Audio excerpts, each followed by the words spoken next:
संयम जी को कोई इमरजेंसी आई।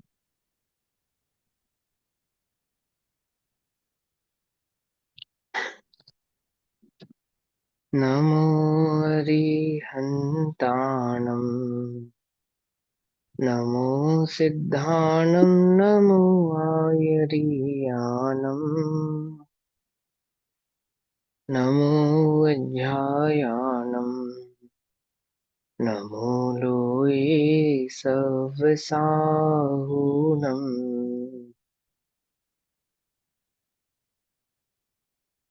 मोक्षमार्गस्य नेतारम् भेत्तारं कर्म भूभृताम् ज्ञातारां विश्वतत्त्वानां वन्दे सद्गुणलब्धये।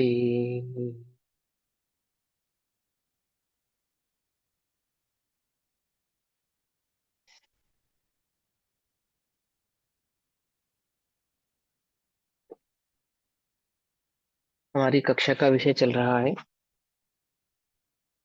शुक्ल ध्यान। शुक्ल ध्यान का विषय हम सभी तत्वार्थ प्रदीप मणि के माध्यम से पढ़ रहे हैं। अभी तक शुक्ल ध्यान के स्वरूप में जो हमने सीखा और पढ़ा वो आप सभी के समझ में आ गया। सभी लोगों ने ज्वाइन नहीं किया। आई थिंक सबको मालूम नहीं कि क्लास है। आपने इन्फॉर्म नहीं किया सभी को। वो दूसरे सर ग्रुप पे इन्फॉर्म भी कर डालो ये दिया, बात। इन्फॉर्म दोनों कर। ग्रुप पे मैसेज ड्रॉप किया है ना भैया, लिंक तो शेयर किया है मैंने दोनों ग्रुप पे। हाँ ठीक है, चलो कोई बात नहीं। क्या है ना, विषय सभी रेगुलर पढ़ेंगे समझेंगे तभी समझ में आएगा। कोई बात नहीं, ठीक है। तो अभी शुक्ल ध्यान के विषय में जितना आपने सीखा पढ़ा समझ में आया आपको? कोई प्रश्न उससे संबंधित है? देखो, इस ध्यान का नाम शुक्ल ध्यान क्यों है? इस ध्यान का नाम शुक्ल ध्यान क्यों है? क्या कारण है इसके पीछे? परिणाम जो विशुद्ध। हाँ, परिणामों की निर्मलता के कारण इसको शुक्ल कहते हैं। शुक्ल का मतलब होता है सफेद, धवल या निर्मल। शुक्ल का अर्थ क्या क्या होता है? धवल, सफेद, सफेद धवल, या निर्मल। निर्मल। निर्मल, मल रहित को भी शुक्ल कहते हैं। शुक्ल का मतलब सिर्फ सफेद ही नहीं होता, ठीक है ना। एक अर्थ तो शुक्ल का सफेद भी होता है, एक अर्थ शुक्ल का धवल भी होता है। धवल माने जैसे चंद्रमा की कांति होती है ना, उसको धवल कहते हैं। और एक होता है निर्मल, मल रहित को भी शुक्ल कहते हैं। तो कौन सा मल नहीं है इसमें? इसमें तीव्र कषायों का मल नहीं है या स्थूल कषायों का मल नहीं है, इसलिए इसे शुक्ल कहते हैं। कषाय तो है, परंतु ये कषाय कैसी हैं? कुछ ही समय में उपशांत या अभाव की ओर जा रही हैं, उपशांत होने वाली हैं, या तो इनको इनका अभाव होने वाला है। होने वाला है। कैसी कषाय है और उपशांत कषाय? रिपीट मत कीजिए, म्यूट कर दीजिए। हेमल जी का म्यूट कर दीजिए एक बार, है ना। प्रश्न हो तो आप अनम्यूट करके फिर प्रश्न पूछिए, फिर वो नहीं तो डिस्टरबेंस होती है ना। तो क्या होता है कि कषायों का क्या होने वाला है इसके अंदर? या तो निर्मूल हो जाएंगी कषाय, है ना, और या फिर उपशांत हो जाएंगी। ये जो गुण स्थान होता है शुक्ल ध्यान का, आठवां गुण स्थान, इसमें उपयोग अति सूक्ष्म हो जाता है, आत्मा की ओर अति सूक्ष्म। कैसा सूक्ष्म? अब इस सूक्ष्मता का क्या मतलब है ये आप हमको आज हम समझेंगे। जो हमने कहा ना अति सूक्ष्म, इस भाव को समझना है यहाँ पे। देखो, दो चीजें होती है, एक होता है शुद्धोपयोग और एक होता है शुद्ध परिणति। क्या कहा? एक होता है शुद्धोपयोग और एक होता है शुद्ध परिणति, है ना। अपनी कक्षा में सबसे कम उम्र के मुझे नुपुर जी लग रहे हैं फिलहाल। ऐसा ही है ना? I am right? आपको समझ में आया जो मैंने कहा? अगर इनको समझ में आ गया तो सबको समझ में आ गया, ऐसा समझते हैं हम, है। शुद्धोपयोग और शुद्ध परिणति, दो शब्द समझ में आए आपको? हम्म। एक हो गया शुद्धोपयोग, एक हो गया शुद्ध परिणति। अब इन दोनों में क्या अंतर होता है, ये अंतर समझ में आएगा तो शुक्ल ध्यान का स्वरूप और विशेषतः समझ में आएगा। सरोज आंटी जी आए हैं कक्षा में हमारी? अभी अभी नहीं नहीं? आए भैया। हाँ, कल वो कह रहे थे। चलो कोई बात नहीं। अब अभी अभी शुद्धोपयोग, आएंगे, अभी हाँ, आएंगे। अब शुद्धोपयोग किसको कहते हैं और शुद्ध परिणति किसको कहते हैं, इसके विषय में थोड़ा सा हम समझेंगे। तो देखो, जो आत्म अनुभव का काल होता है, जिसमें हमें आत्मा की अनुभूति होती है, जिस काल में हम आत्मा का अनुभव कर रहे होते हैं, उसको तो कहते हैं शुद्धोपयोग। ठीक। और अनुभव होने के बाद का जो काल है, जिसमें अनुभव की स्मृति तो होती है, परंतु वह अनुभव का काल नहीं कहलाता। तो उसमें क्या होता है, जब हमें सम्यक दर्शन प्रकट हुआ, तो सम्यक दर्शन प्रकट होने पर क्या होता है, हमारा 1 2 3 कषायों का अभाव हो जाता है गुणस्थान प्रमाण। जैसे चौथे गुणस्थान में एक कषाय का, अनंतानुबंधी कषाय का अभाव हो गया। ठीक। तो वह जो चौथा गुणस्थान है, उसकी कितनी मर्यादा है, कौन बतलाएगा? मर्यादा मतलब टाइम पीरियड। चौथे गुणस्थान में स्थित रहने का टाइम पीरियड कितना है, एक जना बताएगा। नुपुर जी आप बता दीजिए मुझे। किसी भी जीव का चौथे गुण स्थान में बने रहने का टाइम पीरियड कितना है? एक सभी बात बोलते ही हैं, जिन जो नहीं बोलते उनको मौका दीजिए। नहीं आप पता बोलिए। सर, नहीं पता नहीं भैया। पता, कोई कोई कोई बात नहीं, कोई बात नहीं। ये चिराग भैया है, इनको मालूम है, आपको भी नहीं मालूम, कोई बात नहीं। अभी देखो, जिनको नहीं मालूम वो ज्यादा ध्यान से सुने, जिनको मालूम है वो और भी ज्यादा ध्यान से सुने। क्योंकि जिनको नहीं मालूम वो वही याद करेंगे जो अभी सिखाएंगे, और जिनको पहले से मालूम है, हो सकता है वो उनको कुछ इधर उधर का मालूम हो, तो वो ज्यादा ध्यान से सुने, कोई मिस्टेक हो तो ठीक कर लें। ठीक है ना? किसी भी जीव का चौथे गुणस्थान में रहने का टाइम पीरियड 3 प्रकार से होता है, क्योंकि सम्यक दर्शन भी 3 प्रकार का होता है।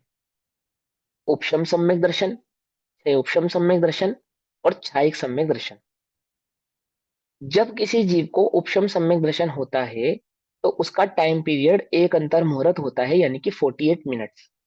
48 मिनट्स तक उस जीव को सम्यक दर्शन बना रहेगा। लेकिन जो अनुभूति होती है वो पूरी 48 मिनट की नहीं होती, वो होती है 1 समय, 2 समय, 3 समय या 4 समय की। यानी आपने 1 2 3 अथवा 4 समय जो आत्मा का अनुभव किया, उस अनुभव के बेस पे 48 मिनट तक आपको सम्यक दर्शन बना रहेगा।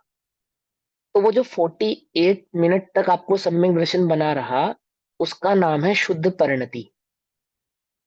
और जो 1 2 3 4 समय तक सम्यक दर्शन जो अनुभूति बनी रही, उसका नाम है शुद्धोपयोग। समझ में आई बात?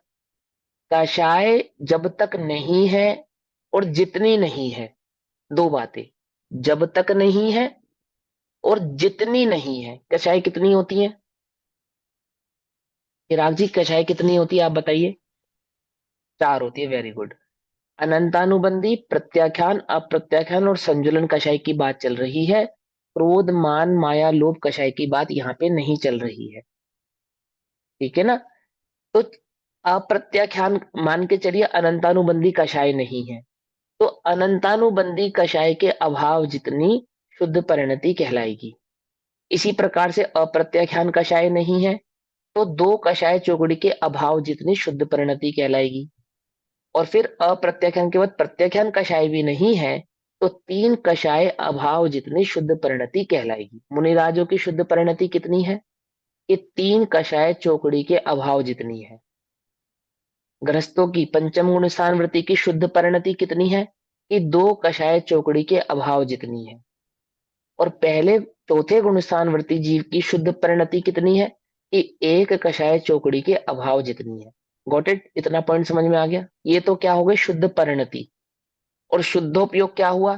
कि जो पहले चौथे गुण स्थान में जीव है, उसने जितने समय तक आत्मा का अनुभव किया, 1 समय किया, 2 समय किया, 3 समय किया अथवा 4 समय किया, उतने 4 समय का कहलाएगा शुद्धोपयोग। ऐसे ही पंचम गुण स्थान वृत्ति हर 15 दिन में आत्मा का अनुभव करता है, तो जितनी देर वो आत्मानुभव में लीन रहता है उतनी देर कहलाएगा शुद्धोपयोग। और मुनिराज हर अंतर मुहूर्त में आत्मा का अनुभव करते हैं, तो जितनी देर वे आत्मा का अनुभव करते हैं वह कहलाएगा शुद्धोपयोग।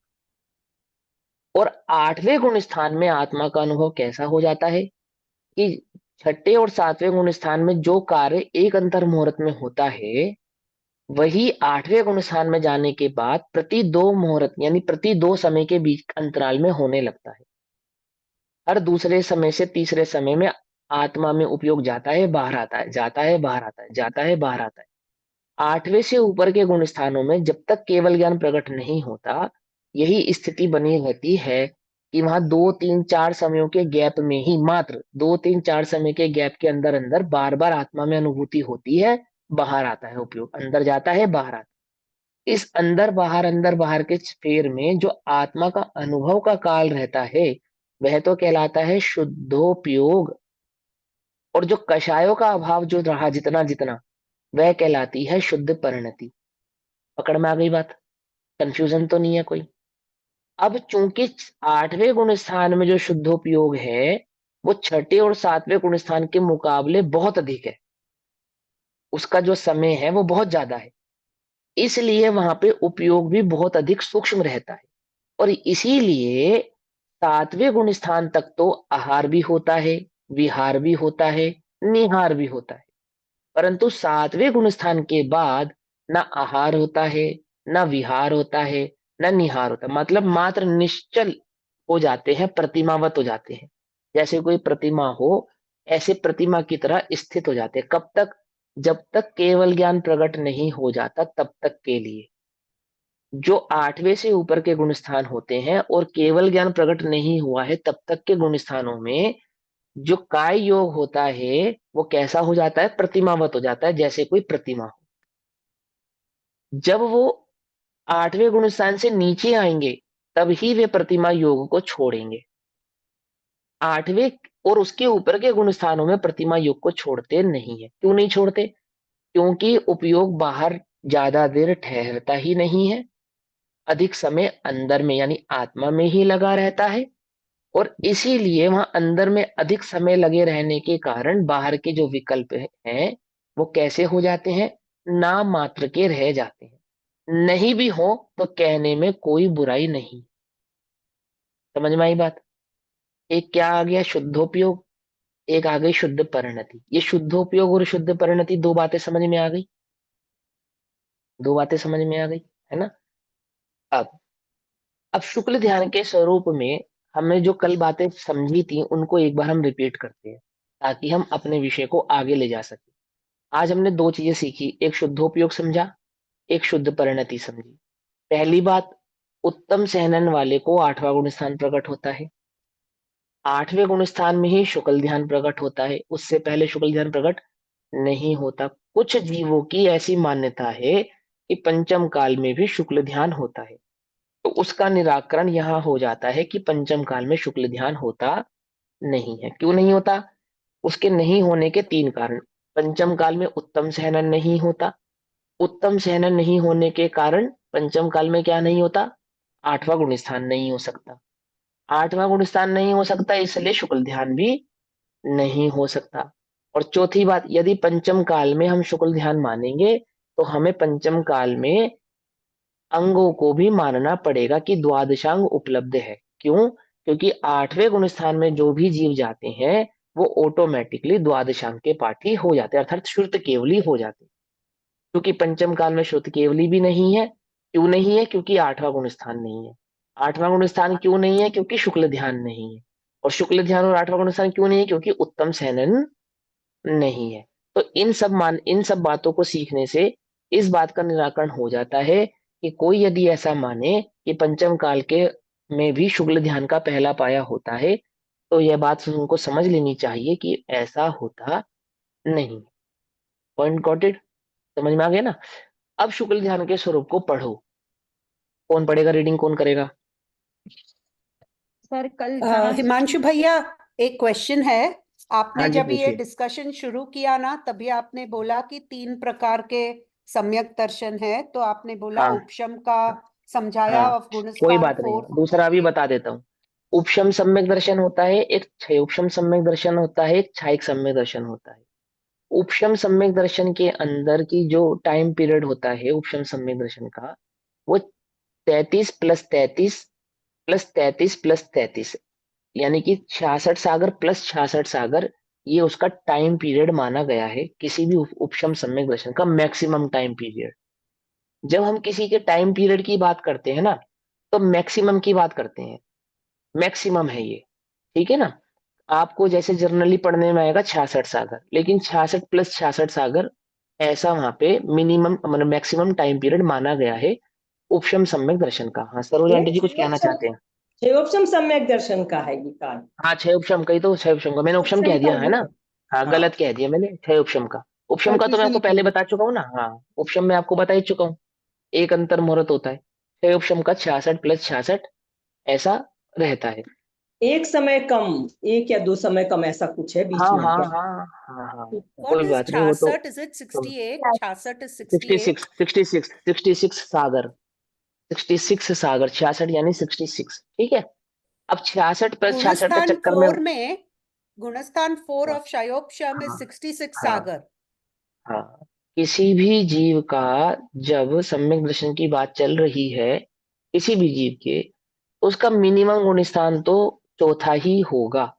चौथे से नीचे तो उसका गुणस्थान होगा ही नहीं, ठीक है ना। ये मिनिमम गुणस्थान है उसका, माने सम्यक दर्शन का प्रकट होने का जो पहला गुणस्थान है, यदि सम्यक दर्शन की अपेक्षा से देखें तो वो चौथा है। अब यहाँ पे हमें क्या समझाना था, शुद्धोपयोग और शुद्ध परिणति। तो जितनी देर तक सम्यक दर्शन बना रहता है उतनी देर के टाइम पीरियड को शुद्ध परिणति कहते हैं। बस इतनी बात आपको समझनी है। उपशम सम्यक दर्शन में शुद्ध परिणति एक अंतर मुहूर्त की है। उपशम सम्यक दर्शन में शुद्ध परिणति 66+66 सागर की है। और छायक सम्यक दर्शन में निरंतर ही शुद्ध परिणति जीव की बनी रहती है, उसकी परिणति अशुद्ध रूप से कभी प्रवृत्ति करती ही नहीं है। दो चीजें, तीन चीजें समझेंगे ना। एक होता है परिणति, एक होता है शुद्धोपयोग। अब देखो जैसे फॉर एग्जाम्पल, अभी हम यहाँ पे चर्चा कर रहे हैं धर्म की, आत्मा की बात कर रहे हैं, तत्वों का चिंतन कर रहे हैं, उसका निरूपण समझ रहे हैं, समझा रहे हैं, एक दूसरे से चर्चा कर रहे हैं। तो हमारे उपयोग में या हमारे चित्त में इस समय और कोई बात नहीं चल रही, हम पूरे फोकस के साथ धर्म की बात को ही सीख रहे हैं और समझा रहे हैं, हमारे मन में कोई दूसरी बात नहीं है। तो इस समय जो हमारी परिणति है वो कैसी कहलाएगी, शुभ कहलाएगी या अशुभ कहलाएगी या शुद्ध कहलाएगी? बोलो। शुभ. शुभ कहलाएगी। शुभ और है। अशुभ एक्चुअली, शुभ, क्योंकि कुछ और शुभ भी शुभ। क्रिया चल रही है. हाँ ठीक है ना। अब आप सबने बता दिया आपने, अब हमारी बात सुनो। वास्तव में तो अशुभ ही कहलाएगी, शुभ कहलाएगी ही नहीं। अब हम मात्र परिणामों की अपेक्षा से अगर इसी बात को डिस्क्राइब करेंगे तो शुभ कह सकते हैं, उसमें कोई कंफ्यूजन वाली बात नहीं है, कोई आपत्ति नहीं है, ठीक है। हम शुभ, हमारा उपयोग इस समय शुद्ध है, शुभ है, या हमारी परिणति इस समय शुभ है, ऐसा कह सकते हैं। लेकिन जब तक जीव को सम्यक दर्शन प्रकट नहीं होता, जब तक, तब तक उसकी परिणति अशुभ ही जाननी चाहिए। क्योंकि जो शुभ होता है ना, शुभ, वह सम्यक दर्शन के पूरक यानी शुद्ध के पूरक ही होता है, शुद्ध के साथ ही होता है, शुद्ध के अभाव में शुभ होता ही नहीं है। ये दोनों स्थितियां हैं। अब हम किस अपेक्षा से कथन कर रहे हैं, तो वो अपेक्षा हमें माइंड में क्लियर होनी चाहिए। क्योंकि यहाँ पे शुद्धोपयोग और शुद्ध परिणति की चर्चा आएगी शुक्ल ध्यान के अंदर। तो यहाँ पे जो शुद्धोपयोग और शुद्ध परिणति की चर्चा है वो परिणामों की अपेक्षा से नहीं है, कषाय के अभाव की अपेक्षा से ही समझनी पड़ेगी।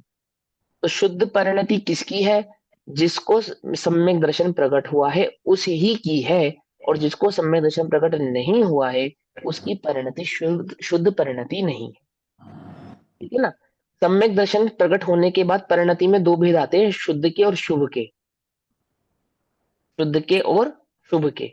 और जब तक सम्यक दर्शन प्रकट नहीं होता तब तक परिणति मात्र अशुद्ध ही कहलाती है।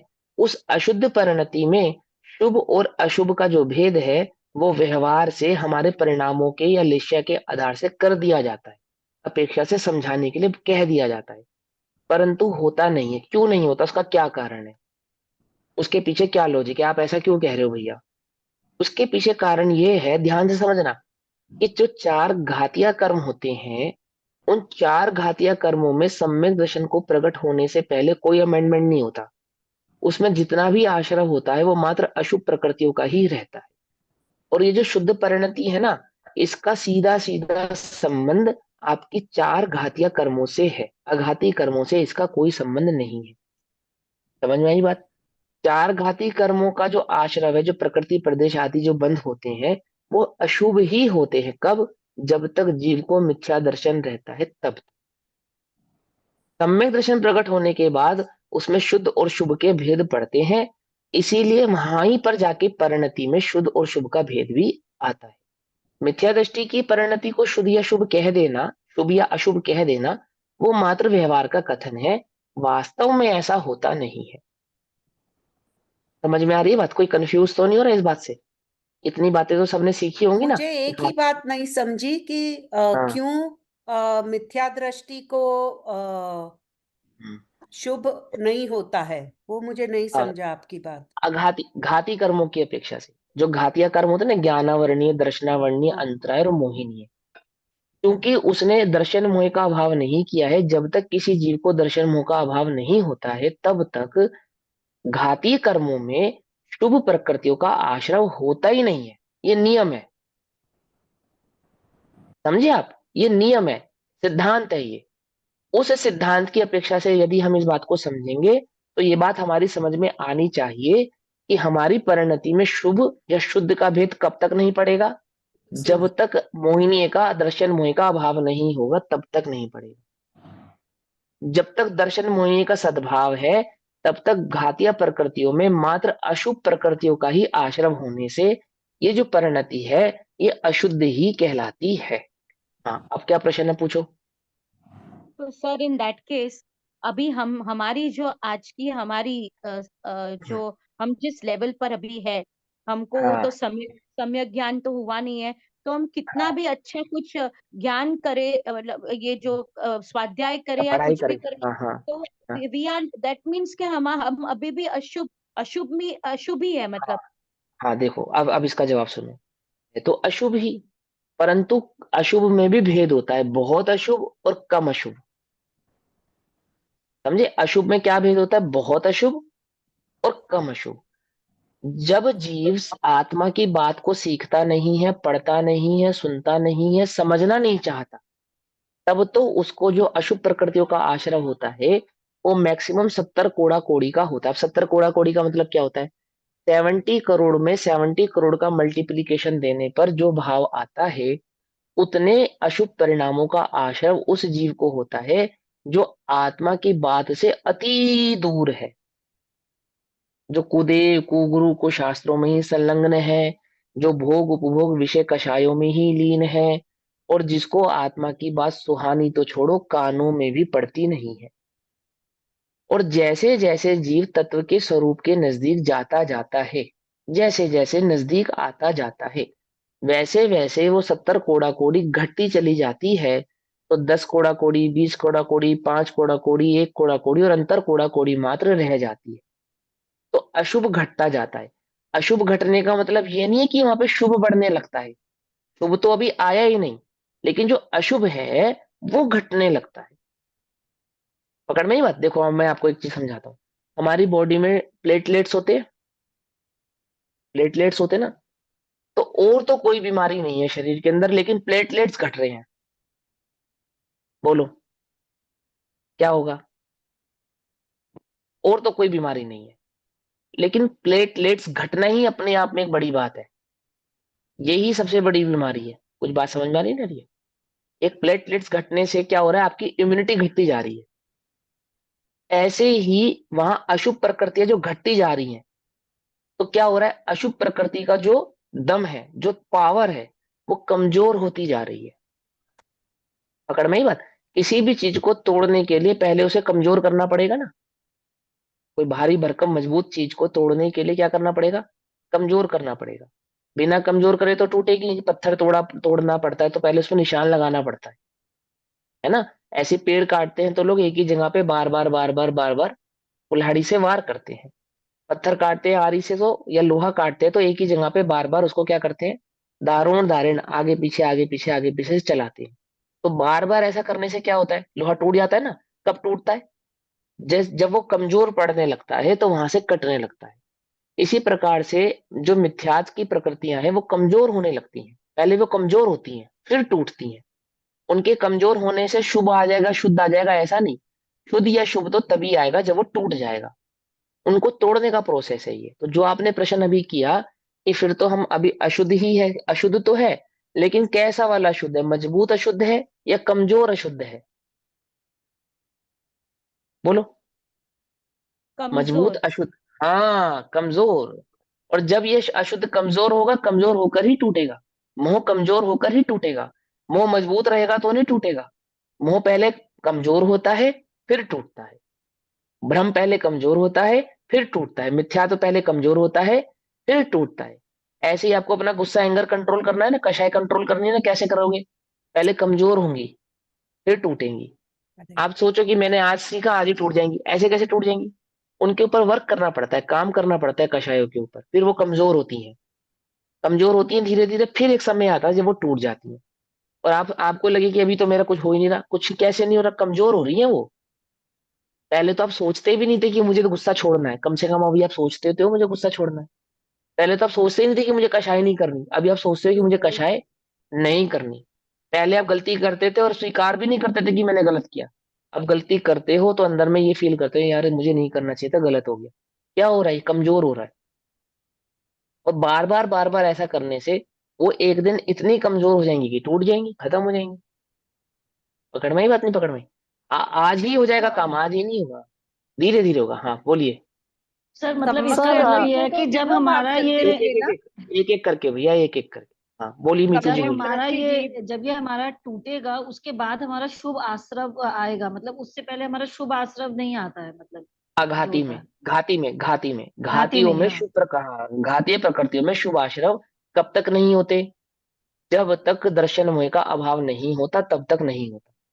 मतलब जैसे हम लोग सर ऐसे सोचते हैं जनरली कि हमने कुछ शुभ किया तो हमारा शुभ आश्रव आ रहा है, मतलब वो चीज वो नहीं है। वो होती है, वो अघाती में आती है, वो घाती में नहीं घाती आती। में। हाँ अघातियों में तो होती है, लेकिन घाती में नहीं सर होती, ये बात ध्यान रखना। हाँ आप बोलो। जो सर अगाती टू में है वो क्वेश्चंस। पुण्य बंध है, जो एक अगाती एक में है करके, एक वो एक। पुण्य बंध है सर।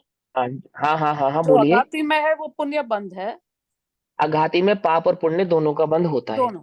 लेकिन जब ये शुभ दोनों होता है का। तभी वो वही पुण्य बंध है, सिर्फ अगाती में। जो हाँ देखो, जो अघाती में तो हमारे परिणामों से शुभ और अशुभ का भेद पड़ता है, पाप और पुण्य का भेद पड़ता है अघाती कर्मों में। अच्छा, अघाती कर्म किसको कहते हैं? जो अपना स्वभाव का घात ना करे वही अभी।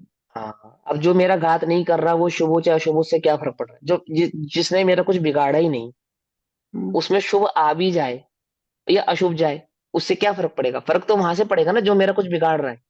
हम्म, और जो मेरा बिगाड़ रहा है, ऐसे घाती कर्मों में फर्क तब पड़ता है जब दर्शन मोह का अभाव होता है।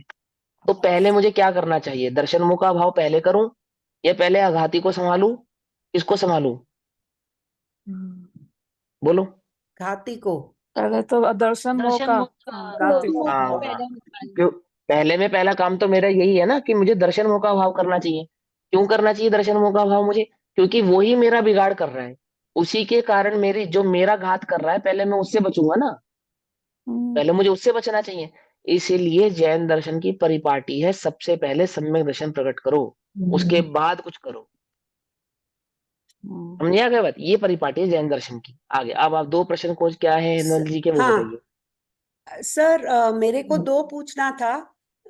मोक्ष मार्ग में हमने पहले सीखा था कि बोथ अशुभ आश्रव एंड शुभ आश्रव इज हेय.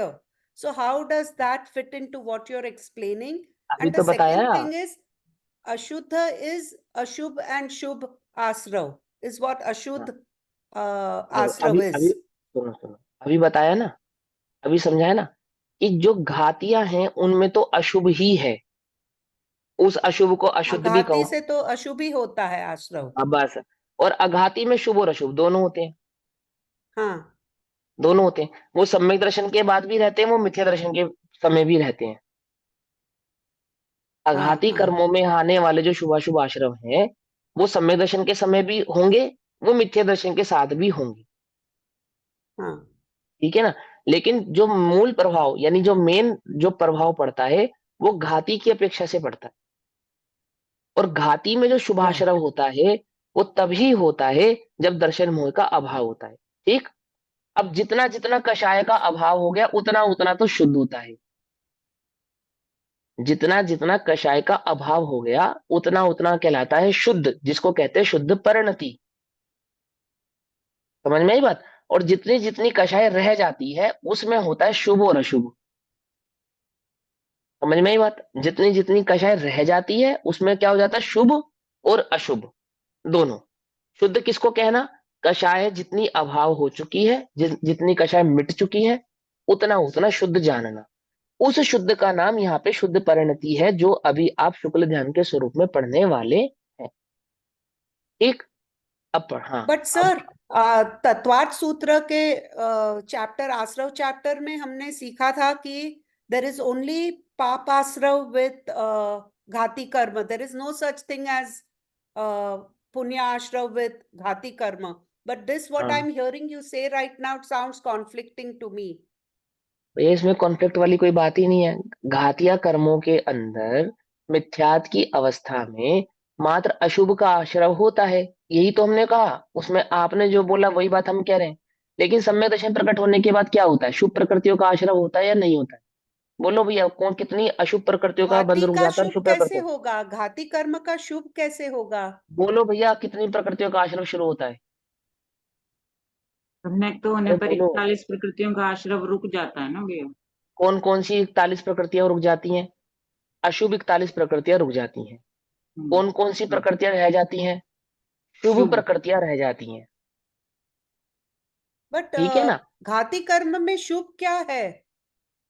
घाती कर्म में शुभ क्या है? घाती कर्म में शुभ कहते हैं जो क्षेपशम आदि ज्ञान है, उन क्षेपशम ज्ञान आदि में जो निर्मलता प्रकट होती है, उस निर्मलता को शुभ कहते हैं। बस घाती की अपेक्षा से रह जाने वाले जो तीर्थंकर प्रकृति आदि के बंध है, जो अन्य अन्य गतियों में जाने वाले बंध हैं, होते तो वह घाती संबंधी ही है, लेकिन वे घाती में अभाव के होने पर ही प्रकट होते हैं, इसलिए उन्हें घाती संबंधी शुभ कह देते हैं। बस इतनी सी बात। पकड़ में ही बात नहीं? पकड़ में ही? So it is हाँ, still ये in सिर्फ Aghati, but it is just associated with the घाती, decrease in Ghati. हाँ That's घाती all. But हाँ, it is क्योंकि happening with Aghati हाँ only. हाँ होंगे तो वो Okay, सब that घाती I में can accept. That I आत्मा, accept. हाँ होंगे उसमें ही। क्योंकि अशुभ प्रकृतियों का आश्रम जो रुक गया, तो बोले कि घाती में तो मात्र अशुभ ही होती है, हाँ, शुभ तो होती ही नहीं, नहीं होती। है ना? नहीं होती तो फिर सारी अशुभ क्यों नहीं रुकी?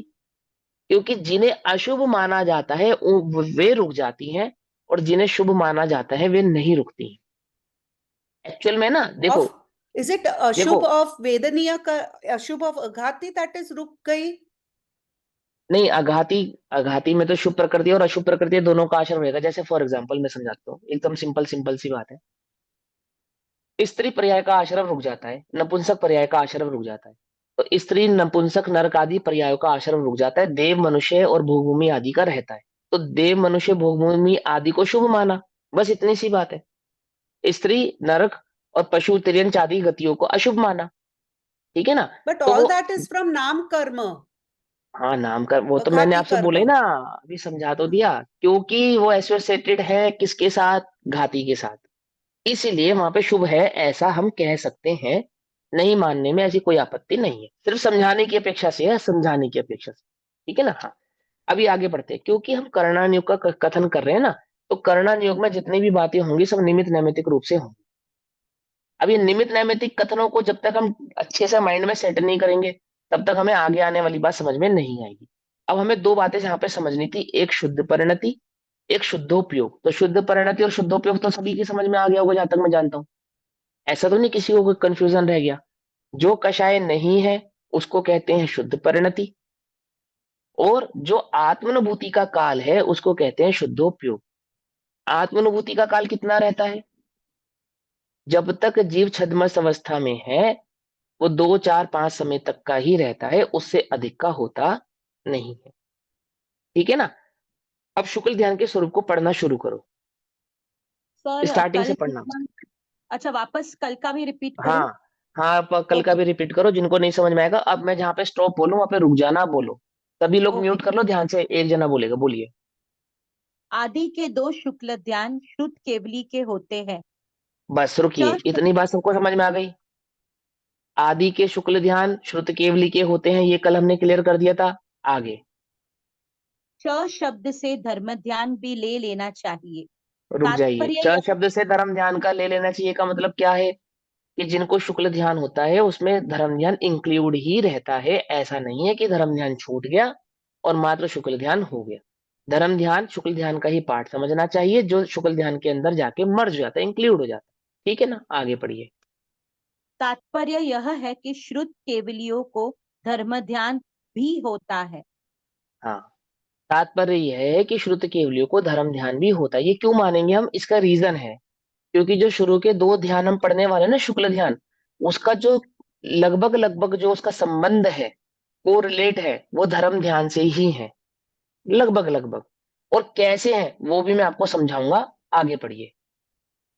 अंत के 2 शुक्ल ध्यान क्रमशः संयोग केवली और अयोग केवली के होते हैं। हाँ, इस पे किसी को कोई शंका तो नहीं है? ये दीदी ने कल एक वो भी पेपर भी शेयर करा था, शालिनी दीदी ने, कि अंतिम के जो शुक्ल ध्यान के जो 2 भेद होते हैं, उसमें जो तीसरे नंबर का शुक्ल ध्यान होता है वो संयोग केवली के होता है। कब प्रकट होता है? अंत में, 13वें गुण स्थान के अंत में प्रकट होता है। मतलब कि जब योग निरोध का काल आता है तब प्रकट होता है। अब ये योग निरोध क्या होता है, ये भी प्रश्न एक मेरे पास आया। योग निरोध किसका नाम है? योग निरोध किसको कहते हैं? ठीक है ना? तो देखो, आप समझो, सबसे पहले योग किसे कहते हैं? किसे कहते हैं योग? कौन बताएगा? अभी नए स्टूडेंट्स में बताओ। ठीक है ना? किरण आंटी आप बताओ, योग किसे कहते हैं? मन वचन काया को। हाँ, एक तो मन वचन काया को योग कहते हैं। इसके अलावा और किसको कहते हैं योग? जो आत्मा में परिस्पंदन होता है। हाँ, आत्म के प्रदेशों का परिस्पंदन जो होता है उसको भी योग कहते हैं। 2 योग आ गए ना, बात समझ में आ गई? पहला योग किसको? हाँ, बताएंगे ना, बताएंगे, बिल्कुल बताएंगे, आप चिंता मत कीजिए। एक हो गया मन वचन काया, तो सभी को समझ में आता है, जो द्रव्य मन, द्रव्य वचन और द्रव्य काया, इसको योग कहते हैं। योग माने जोड़ना। ठीक है ना? और उसी प्रकार आत्मा के प्रदेशों का जो परिस्पंदन होता है, यानी कि हलन चलन, परिस्पंदन का मतलब होता है हलन चलन, हिलना डुलना। आत्म प्रदेशों का हिलना डुलना होता है। कैसे होता है? जैसे जैसे लो होती है ना, लो, लो समझते हैं? मोमबत्ती की लो होती है, ऐसे लो हिलती है, तो ऐसे ही उपयोग में फ्लक्चुएशन होती है। इस उपयोग की फ्लक्चुएशन के कारण आत्मा के प्रदेशों में भी फ्लक्चुएशन होती है। उस फ्लक्चुएशन को परिस्पंदन कहते हैं। प्रश्न उठता है कि ये फ्लक्चुएशन कब होती है और क्यों होती है?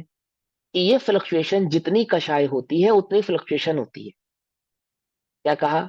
जितनी कषाय होती है उतनी फ्लक्चुएशन होती है। फ्लक्चुएशन यानी कि आत्मा में होने वाले परिस्पंदन का मेन कारण क्या हुआ? कषाय हुई। पहले गुण स्थान में चारों कषाय होती है, इसलिए फ्लक्चुएशन भी ज्यादा होती है। चौथे गुण स्थान में एक कषाय चौकड़ी का भाव हो जाता है, तो फ्लक्चुएशन भी कम हो जाती है।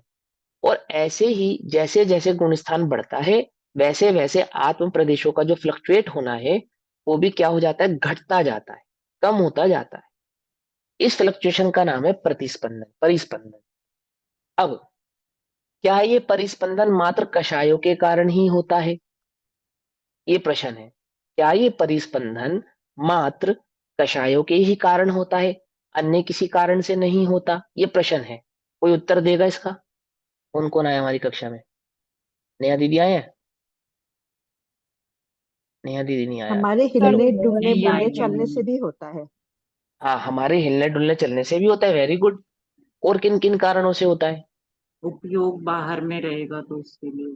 वो तो हो ही गया कि कषायों से होता है, ये बात तो समझ में आ गई। क्या कषायों के अलावा अन्य किसी कारण से भी होता है ये परिस्पंदन? उपयोग बाहर में रहना मतलब कषाय ही है। हाँ, उपयोग का बाहर में रहने का मतलब कषाय ही अगर है। आत्मा में उपयोग जाएगा क्या तब उपयोग भी होगा परिस्पंदन या नहीं? हाँ, यही तो प्रश्न आत्मा है। में जब क्या उपयोग आत्मा में, कि जब उपयोग आत्मा में स्थित रहेगा, क्या तब भी परिस्पंदन माने? तो आचार्य कहते हैं कि हाँ, मानना तो पड़ेगा। अब ये समझना है आपको कि क्यों मानना पड़ेगा। बोले आश्रम के टोटल भेद बताओ कितने हैं? बोलो।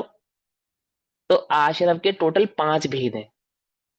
मिथ्यात्व से परिस्पंदन होता है, अविरति से परिस्पंदन होता है, कषाय से परिस्पंदन होता है, प्रमाद से परिस्पंदन होता है और योग से परिस्पंदन होता है। क्या कहा? समझ में आई बात? जो आश्रम के 5 कारण हैं, वे ही 5 कारण आत्मा के परिस्पंदन के कारण जानने चाहिए। ठीक? समझ में आई बात? ऐसा क्यों माने? ऐसा इसलिए मानना पड़ेगा क्योंकि अरिहंतों के पास योग में योग रहता है, 5 कारणों में से एक योग नाम का कारण रह जाता है, और उस योग के कारण अरिहंतों को आश्रव भी होता है। अब एक होता है आश्रव और एक होता है बंध, दो चीजें होती हैं। आश्रव के साथ बंध होने के लिए कषाय चाहिए। अरिहंतों के पास कषाय नहीं है, इसलिए उनको बंध भी नहीं है। लेकिन आश्रव का कारण जो योग है वो उनके पास है, इसलिए उनको आश्रव है। वह कैसा आश्रव है कि वह आश्रव बंध का कारण नहीं है, परंतु वह आश्रव परिस्पंदन का कारण है। क्या कहा, फिर बोले? वह आश्रव बंध का कारण नहीं है, परंतु आत्मा के प्रदेशों में होने वाले परिस्पंदन का कारण है। कौन? योग। योग में कौन सा योग?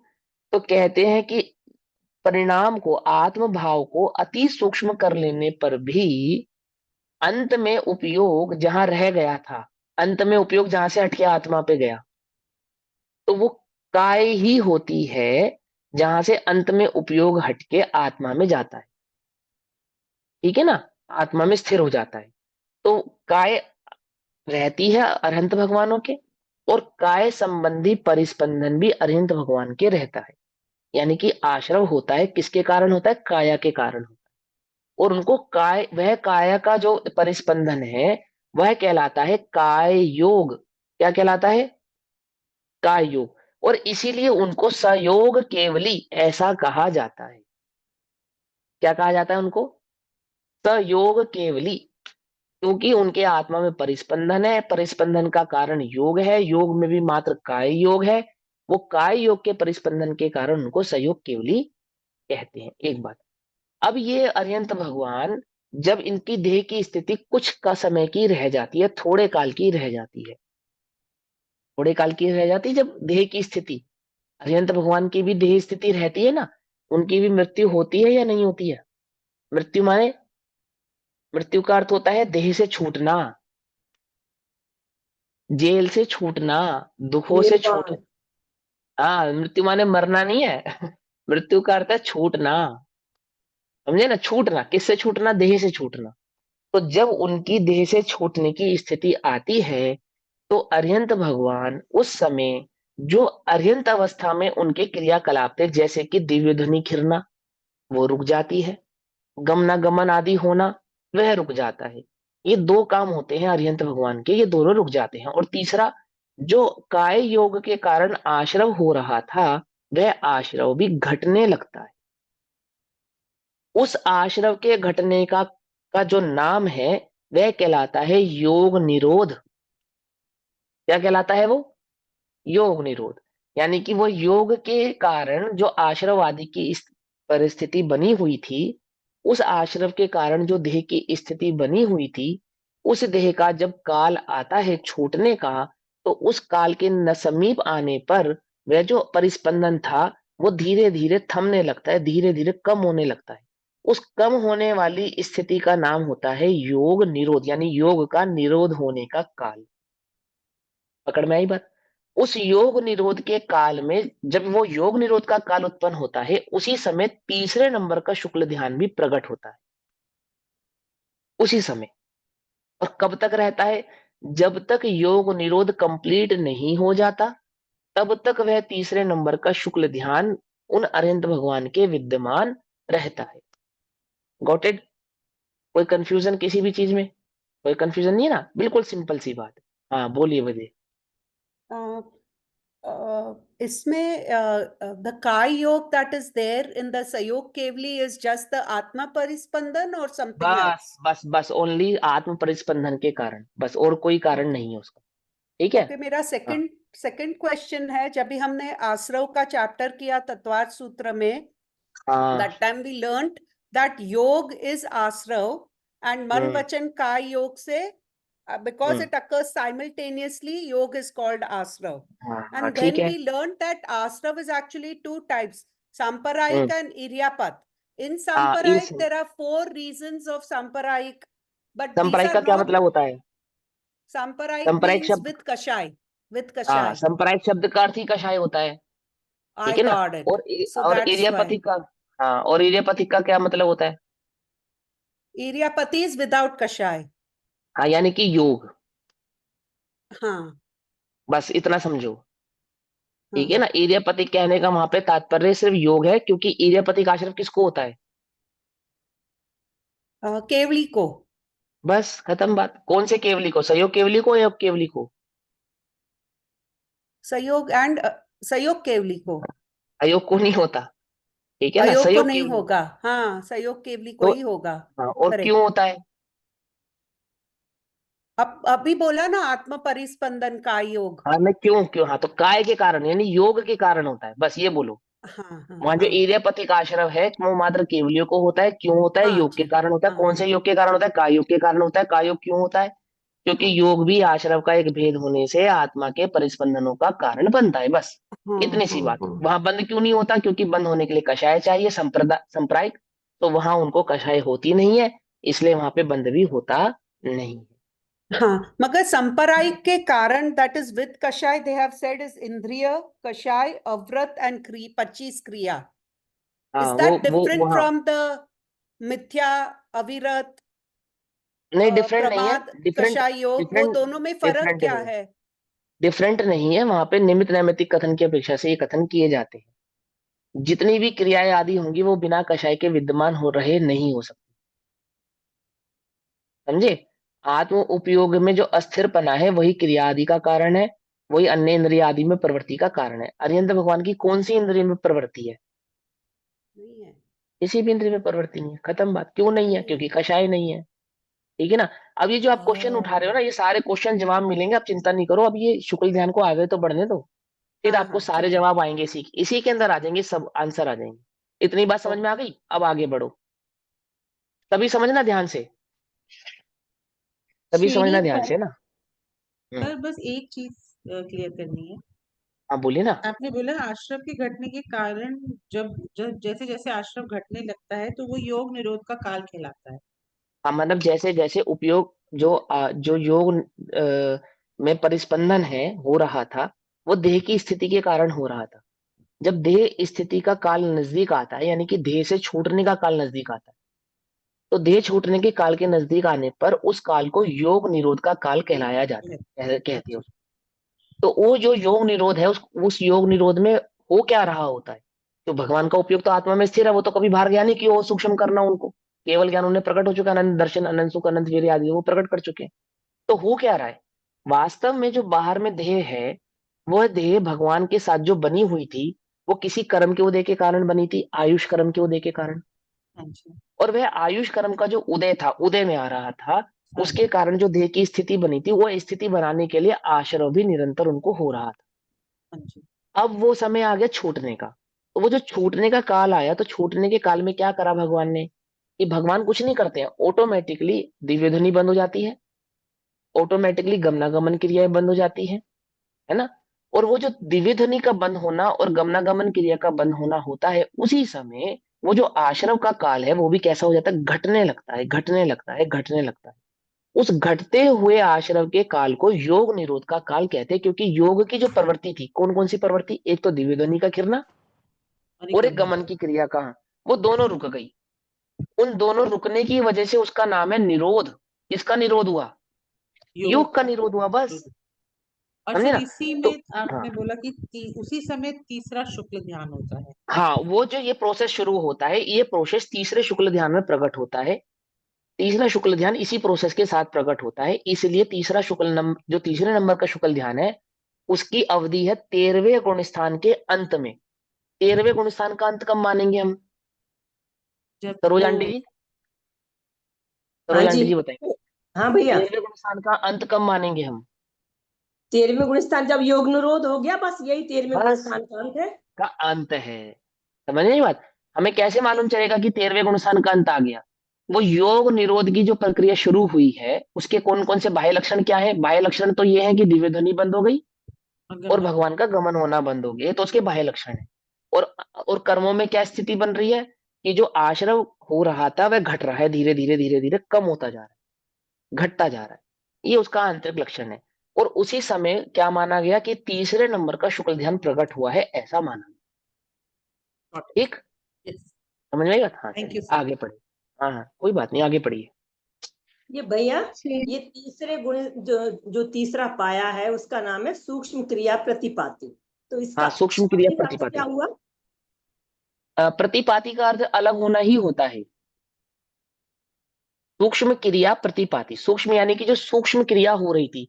अभी देखो, भगवान को कोई क्रिया हो रही है या नहीं हो रही है, वास्तव में दिव्य ध्वनि भगवान की क्रिया नहीं है, और वास्तव में वो जो गमन आदि की क्रिया वो भी भगवान की क्रिया नहीं है। उसको तो हम उपचार से व्यवहार में भी व्यवहार करके कहते हैं कि ये भगवान की है। जैसे समोशरण आदि भगवान का है, ऐसे ही उस क्रिया को भी भगवान की है, ऐसा कहते हैं। वास्तव में वहां पे जो सूक्ष्म क्रिया है वो आत्म प्रदेशों के परिस्पंदन का नाम है, सूक्ष्म क्रिया। बिल्कुल ठीक। सूक्ष्म क्रिया, वो सूक्ष्म क्रिया क्या है? आत्मा के प्रदेशों का परिस्पंदन। और प्रतिपाती, रुकना, अविरोध होना। उस सूक्ष्म क्रिया का अब रुकने का काल आ गया है, उसका नाम है सूक्ष्म क्रिया प्रतिपाती। पकड़ में आई बात है ना? चलो अब आगे पढ़ो। श्रेणी पर चढ़ने के पहले धर्म ध्यान होता है। श्रेणी पे चढ़ने से पहले धर्म ध्यान होता है, सिंपल सी बात है।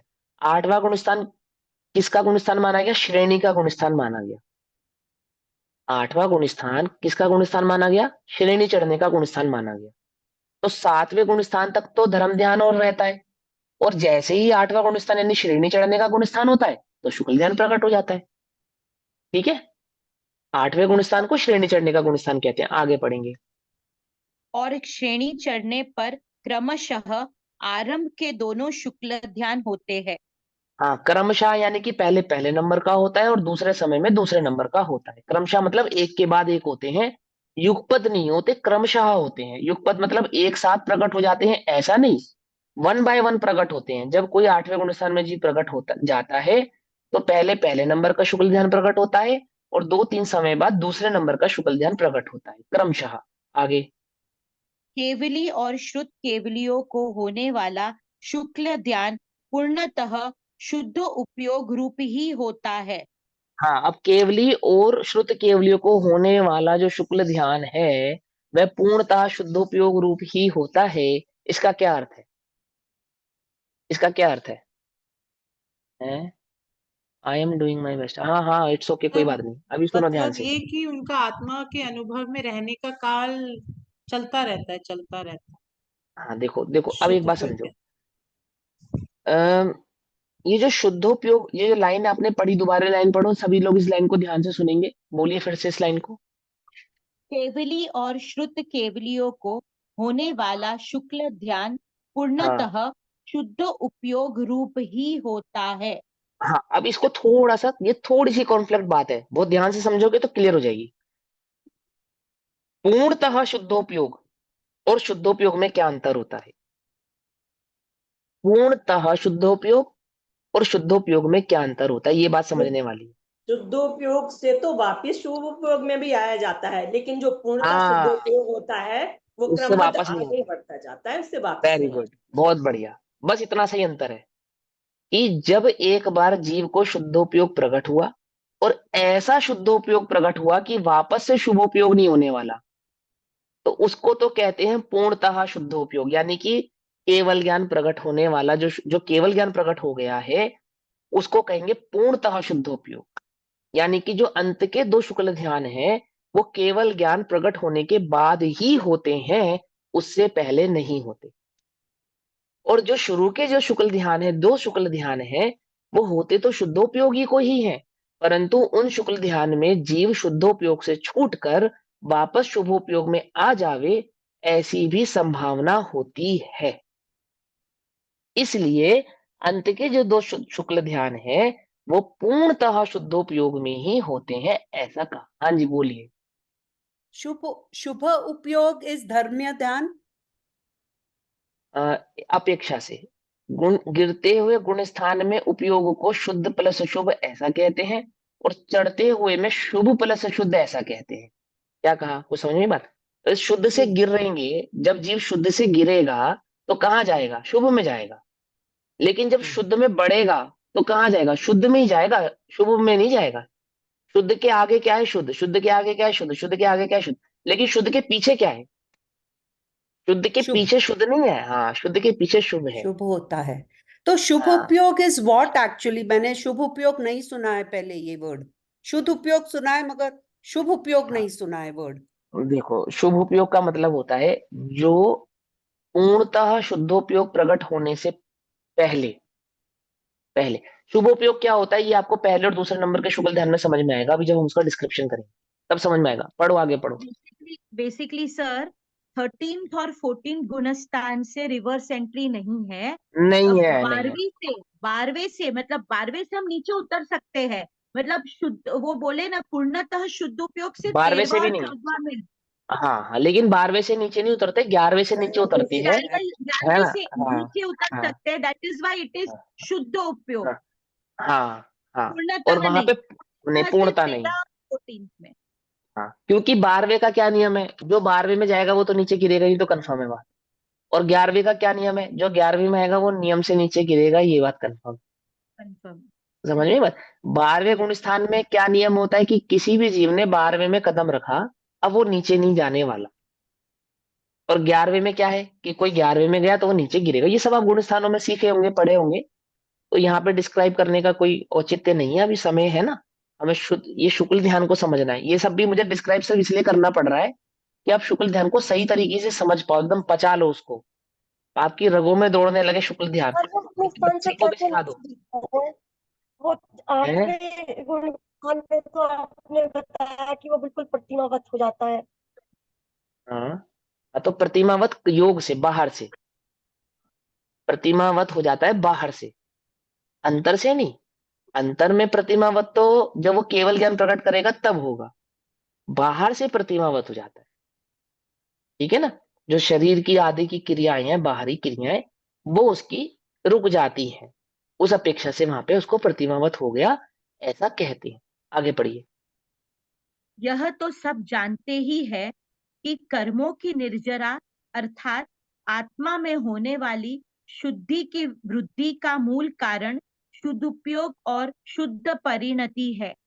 हाँ, का आत्मा की निर्जरा जो होती है, कर्मों की जो निर्जरा होती है, और जीव जो मोक्ष मार्ग में आगे बढ़ता है, वो शुद्धोपयोग और शुद्ध परिणति के कारण होता है। शुद्ध परिणति जीव की कब होती है? शुद्धोपयोग पूर्वक होती है।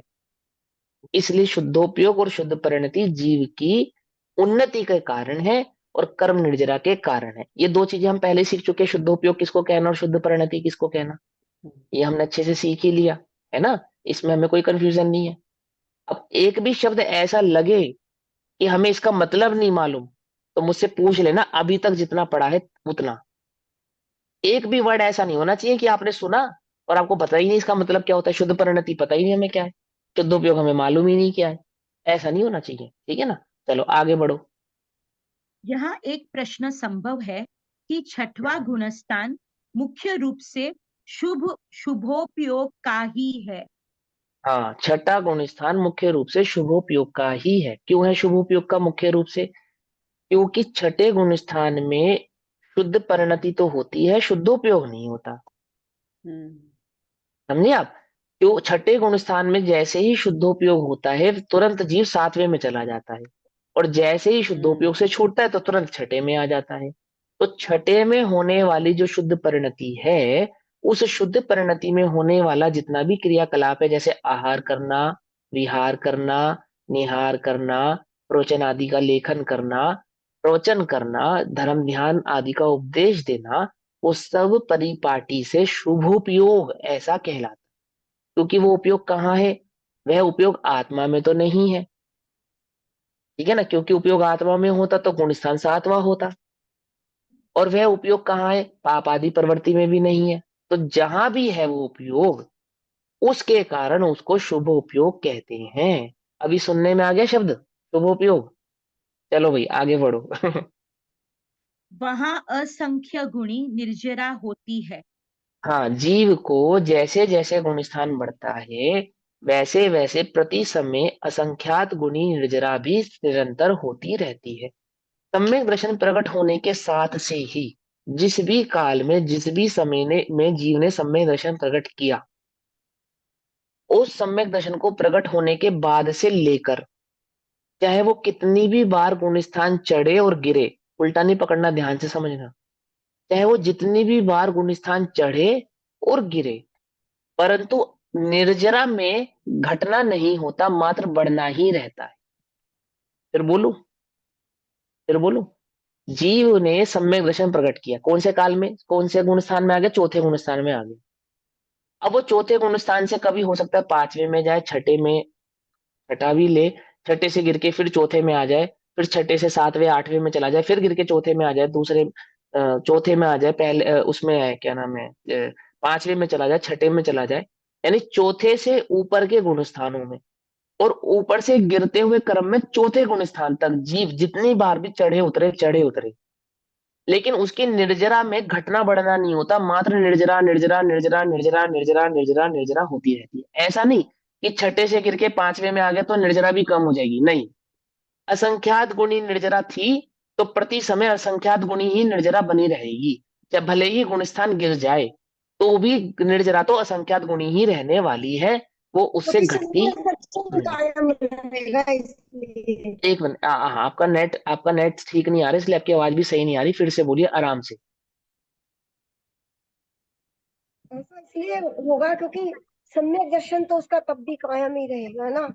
हाँ, सम्यक दर्शन वो शुद्ध परिणति के कारण, शुद्ध उपयोग के कारण नहीं, शुद्ध परिणति के कारण ऐसा होता है, क्योंकि निर्जरा का कारण शुद्ध उपयोग भी है और शुद्ध परिणति भी है।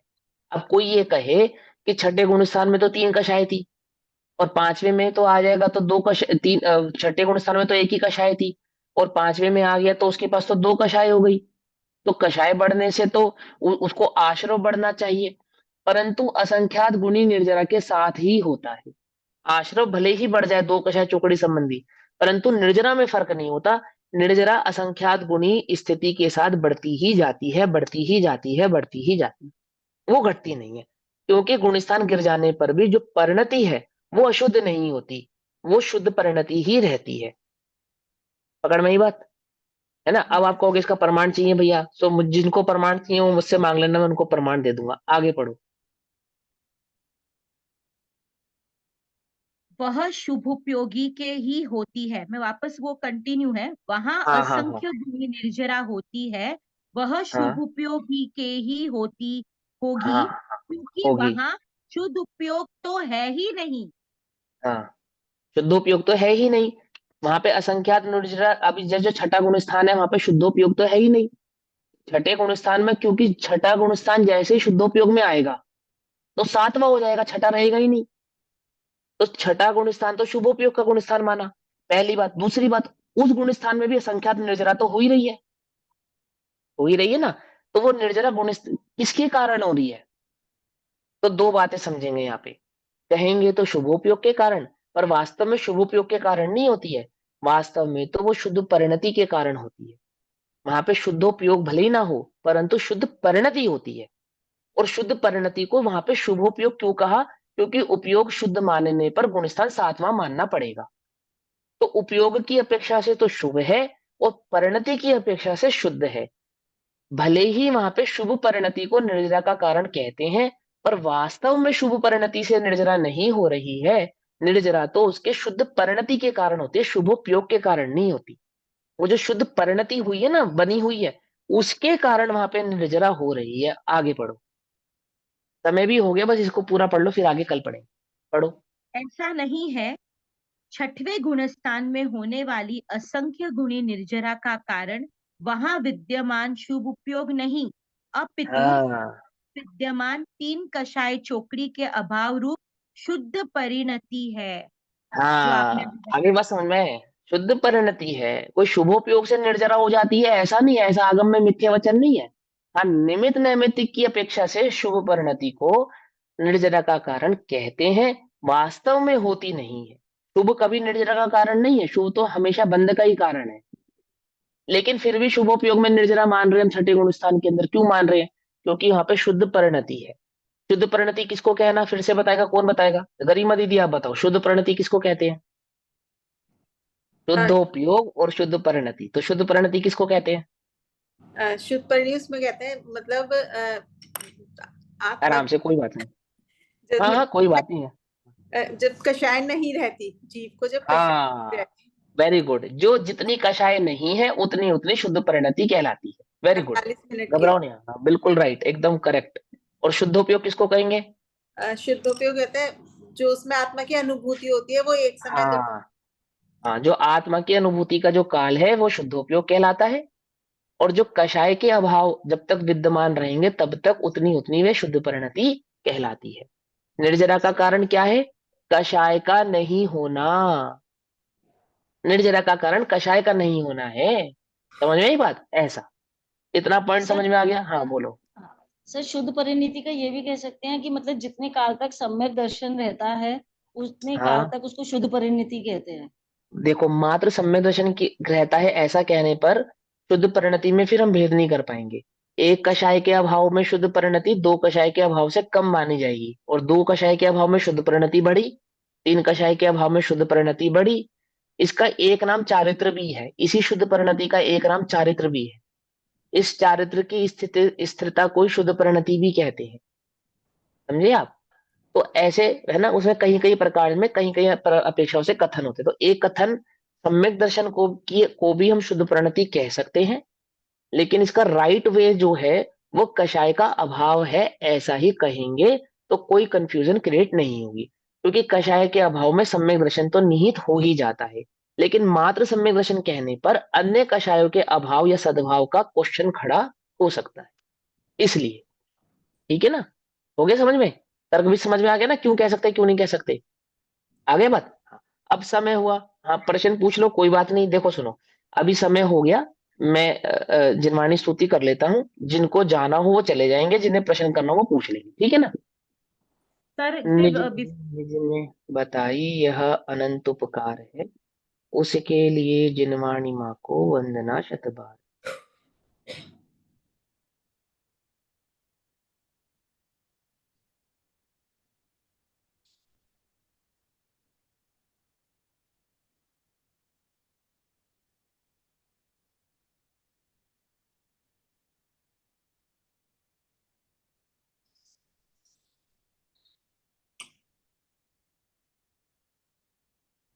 ओम नमः सिद्धेश्वराय। भाई अब जिन्हें प्रश्न पूछना है पूछ लो, और जिन्हें जाना है वो आराम से जा सकते हैं। समय ज्यादा हो गया है, एक प्रश्न का आंसर दूंगा, एक प्रश्न पूछ लो जो पूछना है। सर कल क्लास रहेगी, हाँ 9:15 को आपकी। सर कल कल है, कल संयम जी नहीं है, ऐसे भी पहले से नहीं है।